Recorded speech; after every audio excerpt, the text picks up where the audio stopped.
இன்னைக்கு வந்து தளபதி விஜயை வந்து சந்திக்க போறீங்க. அந்த ஒரு சந்தோஷமும் இருக்கா? ஆமா, நான் ஃபுல்லா மகிழ்ச்சி. அப்போ நீங்கள் என்ன பேசுவீங்க அவர்கிட்ட?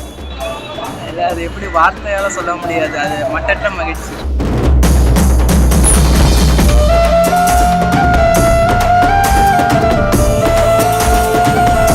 அம்மாவோட வந்து வெயிட் பண்ணுறீங்க. உங்கள் நேம் தம்பி? கிஷாந்த். ஓகே, எந்த மாவட்டம்?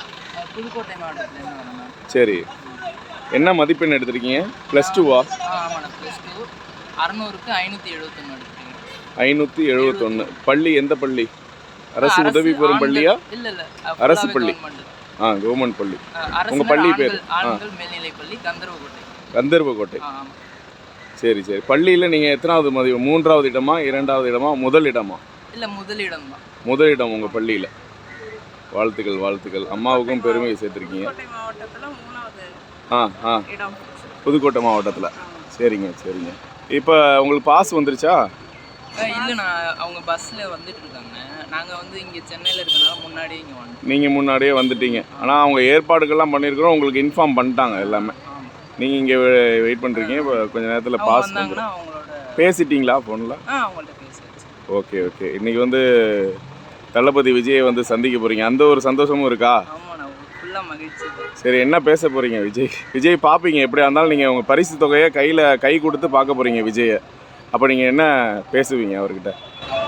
இல்லை, அது எப்படி வார்த்தையால் சொல்ல முடியாது, அது மட்டற்ற மகிழ்ச்சி. ஏதாவது ஒரு பாயிண்ட்ஸ் வச்சுருக்கீங்களா? என்ன அவர்கிட்ட பேசுகிறேன். ஸோ வந்து இன்னைக்கு உங்களுக்கு ஏஜ் என்ன?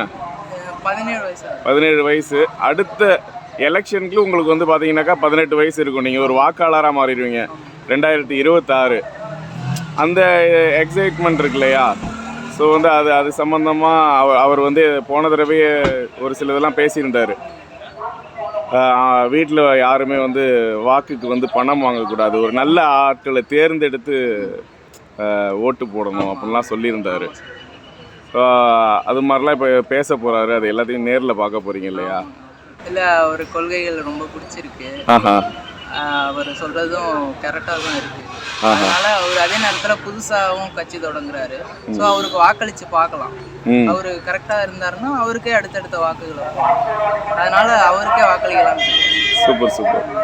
இப்போ ஊக்கத்தொகை எவ்வளோ வழங்குறாங்கன்னு கேள்விப்பட்டீங்க? இல்லை, நான் 5,000 என்னமோ அப்படின்னு தான் சொல்லியிருந்தாங்க. மேற்கொண்டு உங்களுக்கு கல்லூரிக்கு ஏதாவது ஒரு கட்டணம் உதவியெல்லாம் தேவை அப்படின்னாக்கா அவர் வந்து செய்வாரா? இப்போ இந்த 234 தொகுதியிலேருந்தும் வர வச்சுருக்காங்க. அரசு பள்ளியிலேருந்து இருப்பாங்க. எப்படியும் ஒரு நடுத்தரமான மாணவர்களாக தான் இருப்பாங்க. அடுத்தது வந்து நீங்கள் வந்து ஒரு நீட் தேர்வு எழுதுறீங்க, இல்லை வந்து ஒரு மருத்துவராக வேண்டிய கனவு இருக்கும். ப்ரைவேட் கல்லூரியிலே கூட சேர வேண்டிய ஒரு இது வரலாம். இன்ஜினியரிங் படிக்கலாம். உங்களுக்கு பல கனவுகள் இருக்கும். அந்த கனவுகளுக்கும் அவர் விஜய் வந்து உதவி செய்வாருன்னு நம்புறீங்களா? கண்டிப்பாக செய்வார். செய்வார். சரி, வாழ்த்துக்கள்மா.